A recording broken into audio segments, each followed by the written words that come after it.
संसद न चलना ये पहले भी होता था। इस बार जरा ज्यादा हुआ, लेकिन एक मूलभूत फर्क है कि पहले संसद में बाधाएं इसलिए आती थी, रुकावटें इसलिए आती थी, हंगामे इस बात को लेकर के होते थे कि देश के सामने भयंकर घोटाले उजागर होते थे, भ्रष्टाचार के गंभीर आरोप सामने आते थे और विपक्ष ईमानदारी के मुद्दे पर एक होकर के लड़ाई लड़ता था। पहली बार देश में ऐसा हुआ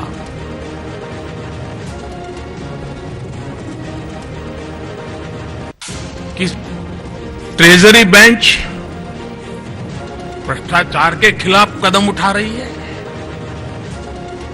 काले धन के खिलाफ कदम उठा रही है और विपक्ष में ज्यादातर लोग बेईमानों का साथ देने के लिए इकट्ठे हो रहे हैं।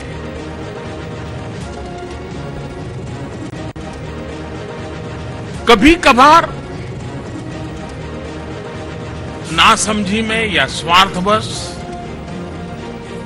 किसी ने बेईमानों का पक्ष भी लिया होगा तो चुपचाप रह करके लिया होगा, न बोल करके मदद की होगी। देश में ऐसा पतन राजनीतिक जीवन में आया है कि बेईमानों के पक्ष में खुलकर के बोलने की कुछ लोगों ने हिम्मत दिखाई है। ये सबसे ज्यादा चिंता का विषय है।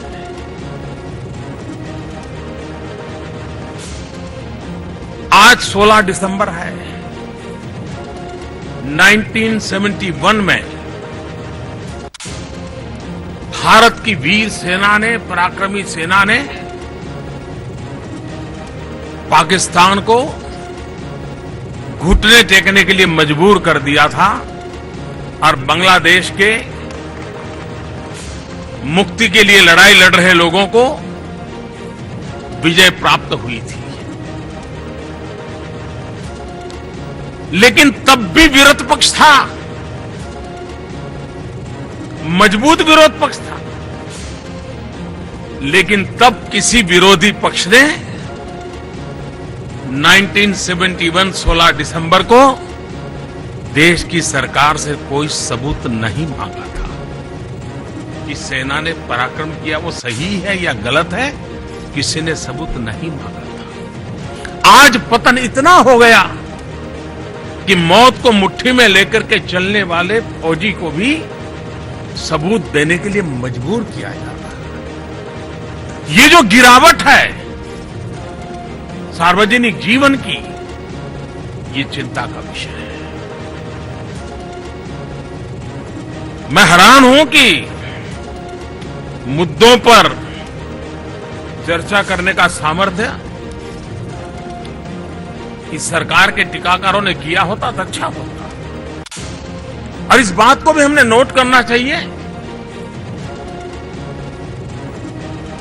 कि कई लोग हैं जो वैचारिक रूप से भारतीय जनता पार्टी या एनडीए के पक्ष में नहीं है, उसके बावजूद भी भ्रष्टाचार और काले धन के खिलाफ की लड़ाई में वे खुलकर के हमारे साथ आ रहे हैं। मैं उड़ीसा के मुख्यमंत्री श्रीमान नवीन बाबू का आभार व्यक्त करता हूं। मैं बिहार के मुख्यमंत्री श्रीमान नीतीश कुमार का आभार व्यक्त करता हूं। ऐसे और भी बहुत लोग हैं जो खुलकर के हमारे सामने आए और इसलिए मैं चाहता हूं कि इस लड़ाई में जो भी साथ दे रहे हैं उनको साथ लेकर के हमें आगे बढ़ना है। 1000 और 500 की नोट के संबंध में किया गया निर्णय इस लड़ाई का एक महत्वपूर्ण पड़ाव है। ये लड़ाई का आखिरी मंजिल नहीं है।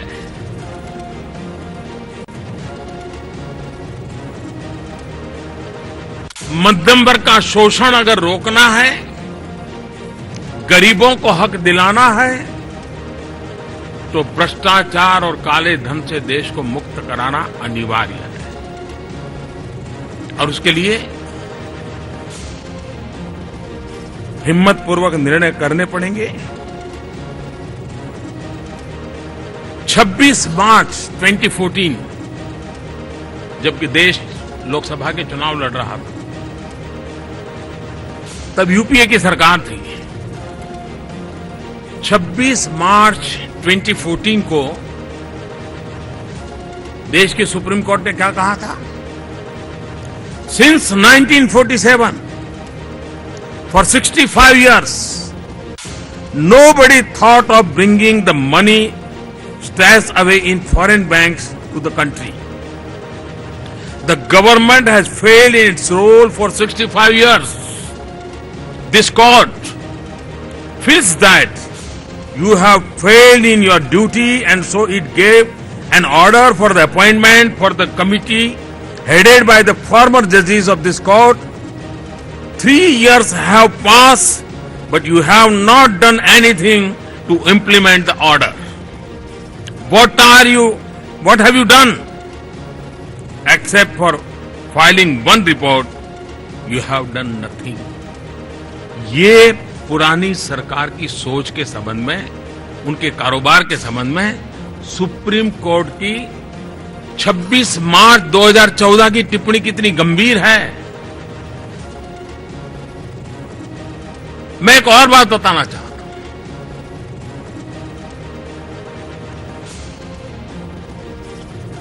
नाइनटीन 1971 में जबकि श्रीमती गांधी इस देश में राज करती थी, एक वांछू कमेटी बनी थी, जिस वांछू कमेटी का एक रिपोर्ट आया था और जिसमें नोटों पर पाबंदी लगाने के विषय में गंभीरतापूर्वक चर्चा की गई थी। और उस कमेटी का रिपोर्ट कहता है, और ये 1971 की बात, we are fully aware of the not two successful results of the demonetization in 1946. Yet, we are confident that these measures, if introduced now, would achieve substantial result because of altered circumstances. Wanchu committee का कहना था 1946 में demonetisation हुआ तो उसमें सफलता नहीं मिली, लेकिन अगर 71 में करेंगे तो हमें बहुत बड़ी सफलता मिलेगी। कहने का तात्पर्य यह है कि 1971 में देश को इसकी जरूरत थी जो आज हमने किया है। इतने साल देर कर करके देश का कितना नुकसान किया है ये हम कल्पना कर सकते हैं। और उस समय के जो कैबिनेट सेक्रेटरी, एक सीनियर आईएएस अफसर थे, उन्होंने किताब लिखी है। उस किताब का एक वाक्य मैं कोट करना चाहता हूं। उस किताब में श्रीमान माधव गोडबोले की किताब है, unfinished innings, recollections and reflections of a civil servant. बाद में कैबिनेट सेक्रेटरी भी बने थे। और यशवंतराव चव्हाण जब फाइनेंस मिनिस्टर थे तब उनके सचिव थे। तब उन्होंने एक बड़ा मजेदार अपनी किताब में उल्लेख किया है।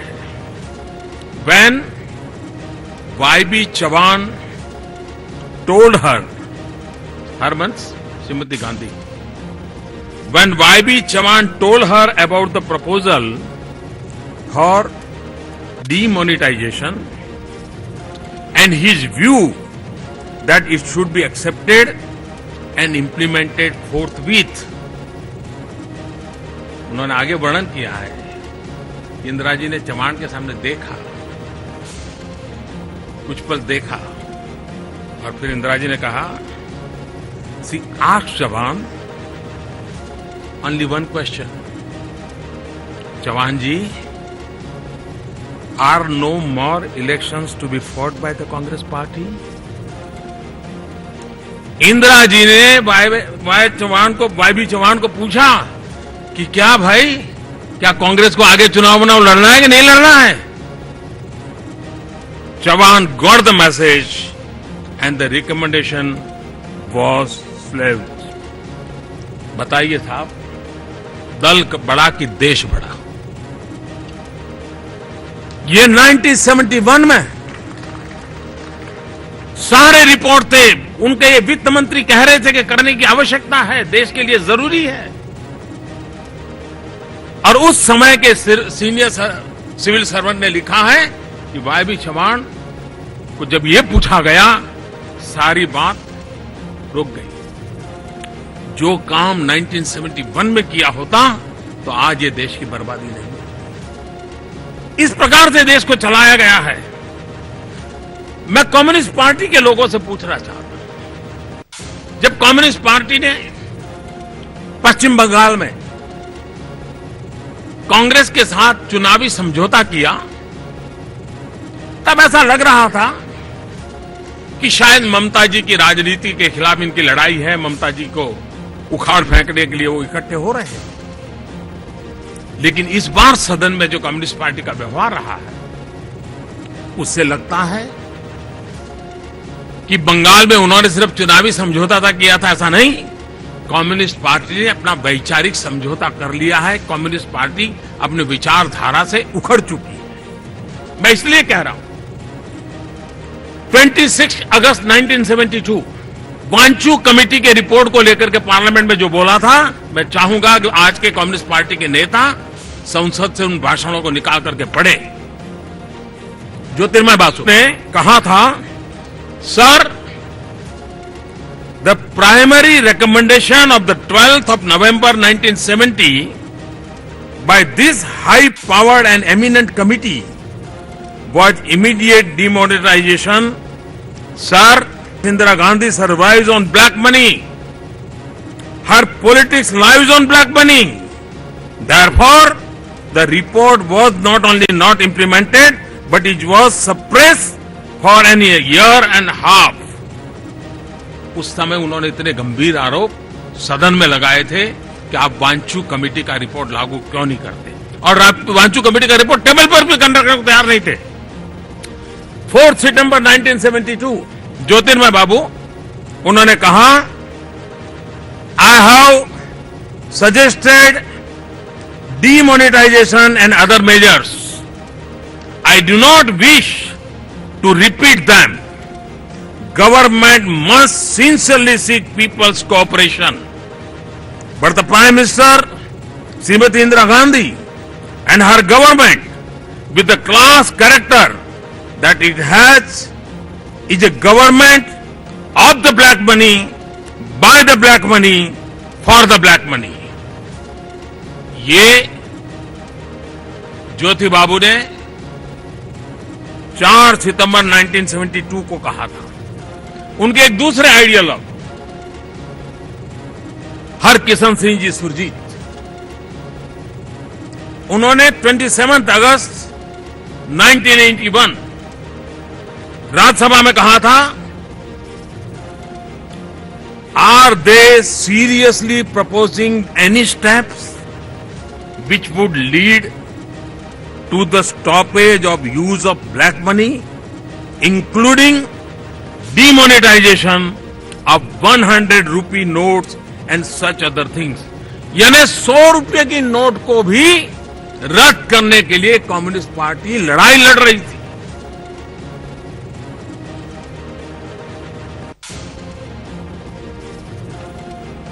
अब एक और बात भी, रिजर्व बैंक के पूर्व गवर्नर मिस्टर बी रेड्डी, उन्होंने इसी साल अक्टूबर में एक मेमोरियल लेक्चर में अपना भाषण करते हुए एक बात उजागर की। उन्होंने कहा, बेनामी transaction prohibition act was enacted इन 1988। बेनामी संपत्ति का कानून 1988 में हिंदुस्तान की पार्लियामेंट ने पास किया था। फॉर सम रीजन और the other, no regulations were issued under the act.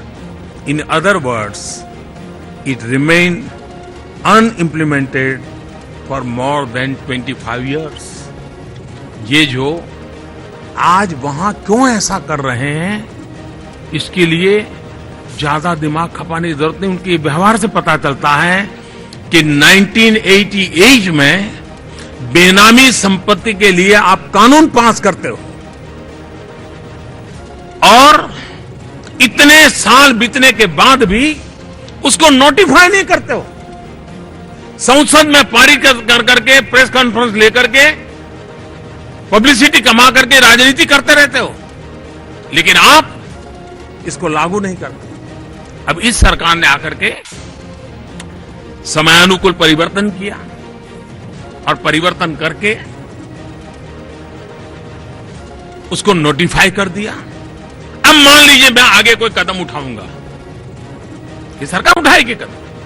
आखिर हमने बेनामी संपत्ति का कानून पारित क्यों किया है? अब फिर ये चिल्लाएंगे कि मोदी ने जल्दबाजी क्यों कर दी। आपने 88 से अब तक उसको लागू नहीं किया। देश में बेनामी संपत्ति इकट्ठी करने वालों को खुली छूट दे दी और यह सरकार कानून पारित कर चुकी है, नोटिफाई कर चुकी है, लागू करने के लिए कदम उठाएगी और फिर आप चिल्लाना शुरू करोगे क्या? क्या देश ऐसे चलाओगे क्या? ये सारी मुसीबत की जड़ यह है कि इनके लिए देश से बड़ा दल है, हमारे लिए दल से बड़ा देश है। और इसलिए, और जहां तक वैचारिक इरादों का सवाल है, देखिए क्या हाल है।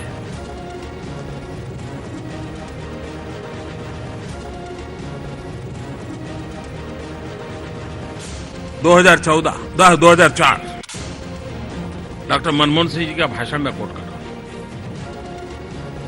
India 2015 will be a nation of capable and empowered man and women, well-fed and gainfully employed, modern and rational and actively engaged with the world. That is my dream for India at the end of the next decade. A decade is not long time. Indeed, I do hope you share my sense of urgency in doing what we have to do. ये उन्होंने 2004 में जब प्रधानमंत्री बने तब कहा।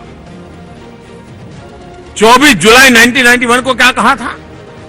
देखिए फर्क कैसे आ रहा है। दल बड़ा कि देश बड़ा, इस उलझन में कहां से कहां पहुंच जाते हैं। 91 में कहा था,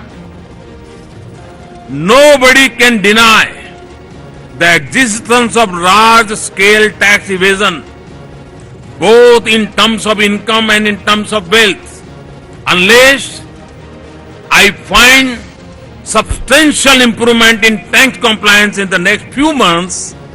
Government will have no choice but to take strong measures to make the tax evader pay a sufficiently high price for such diligencies.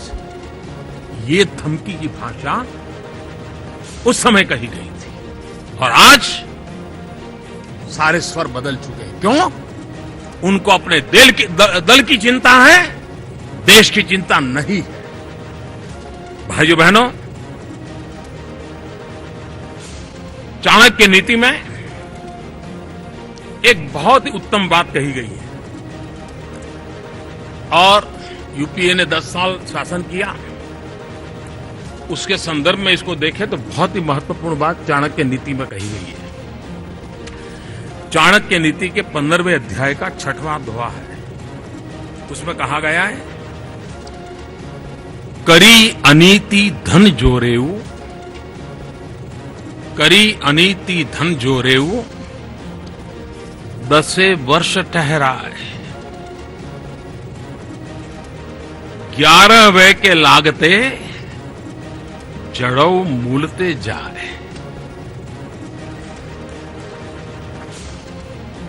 करी अनीति जन जोरेऊ दशे वर्ष ठहराए, 11 वय के लागते जड़ौ मूलते जाए।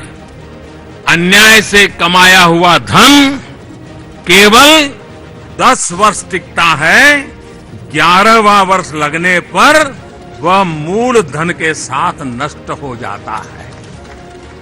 ये उनके 10 साल के कार्यकाल के सामने ये जो इकट्ठा किया हुआ है, इस पर चाणक्य उस समय कह के गए थे, उनको पता था।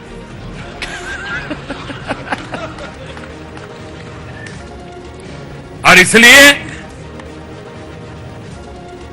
और मुझे विश्वास है कि आप जब अपने क्षेत्र में लौट रहे हैं, बड़े आत्मविश्वास के साथ देश को भ्रष्टाचार से मुक्त कराने के लिए, काले धन से मुक्त कराने के लिए हमने लड़ाई लड़नी है, लड़ाई को आगे ले जाना। आपने देखा होगा टीवी पे बातें आती हैं कभी कभी कि किसी रिक्शा वाले को पूछते हैं, तुम ई बटवा जानते हो? सही है, इस देश में सब लोगों को पता नहीं है, लेकिन जिनको पता है उनको तो इसमें हम जोड़े। मान लीजिए इसमें 40% लोग होंगे जो इसको हम पढ़े लिखे माने, जिनके हाथ में स्मार्टफोन माने। अगर इतनों को भी इसमें ला दें तो जो गरीब रिक्शा वाला है, जो कैश से खर्चा करता है, उसमें रत्ती भर भी बेईमानी नहीं होती है भाई। सवाल उन लोगों का है जो जानते हैं तो भी नहीं करते हैं, और इसलिए उनको इस रास्ते पर लाने के लिए इस डिजिटल मूवमेंट को हमें आगे बढ़ाना है। आपने देखा होगा कल बड़ी महत्वपूर्ण कुछ योजनाएं सरकार ने लॉन्च की है। मैं चाहता हूं कि इसको आप कैसे आगे बढ़ाएं। एक लकी ग्राहक योजना, दूसरी है डिजी धन व्यापारी योजना। इस योजना के तहत डिजी धन योजना का पहला लॉन्चिंग क्रिसमस के दिन होगा 25 दिसंबर को, और क्रिसमस गिफ्ट ये बहुत बड़ी बात होती है।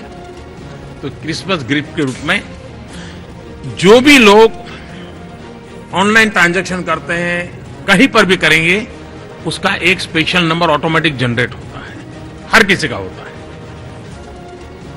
उसका एक पूरे देश में 8 नवंबर से लेकर के 24 दिसंबर तक जिन्होंने भी किया होगा, उसका एक ड्रॉ 25 दिसंबर को निकलेगा। और उस दिन 15,000 लोगों को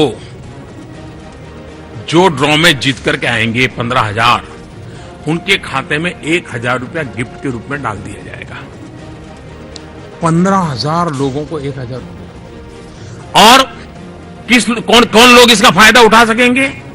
जो 50 रुपये से ज्यादा खर्च किया है और 3,000 से कम किया है। ये अमीरों के लिए नहीं है,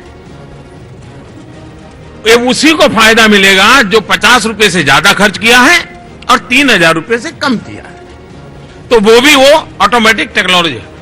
और ये योजना डेली चलेगी, डेली ड्रॉ होगा, हर दिन 15,000 परिवार, हर एक को 1,000 रुपया, और ये 100 दिन तक चलेगा। आप कल्पना कर सकते हैं कितने लाख परिवारों में इस योजना का सीधा लाभ मिलेगा।